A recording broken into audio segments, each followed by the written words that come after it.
To analyze Google Analytics filters, start by understanding what filters are and how they work. Filters in Google Analytics allow you to modify the data that is included in your reports, giving you the ability to focus on specific segments of your website traffic. First, access the Google Analytics dashboard and navigate to the Admin section. In the Admin section, you will find the Filters option under the View column. Click on Filters and you will see a list of all the filters that have been applied to your view. To analyze these filters, start by looking at the filter type. This could be predefined, custom, or search and replace. The filter type will give you an idea of what the filter is trying to achieve.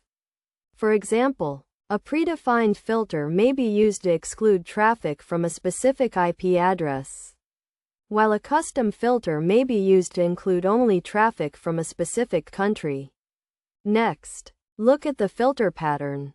This is the specific criteria that the filter is using to determine what traffic to include or exclude. For example, a filter pattern may be set to include all traffic from the United States, or to exclude all traffic from a specific IP address.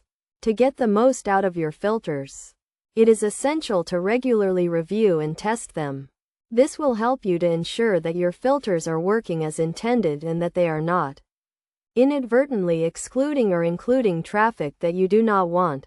Best practices for analyzing Google Analytics filters include regularly checking for filter errors, testing new filters before applying them to your live view, and using the filter verification tool to test how your filters will affect your data.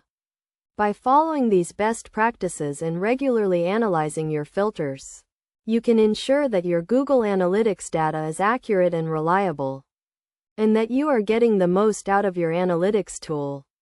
In conclusion, analyzing Google Analytics filters is a straightforward process that involves understanding how filters work, reviewing and testing your filters, and following best practices. By doing so, you can ensure that your filters are working correctly and that you are getting the most out of your analytics data.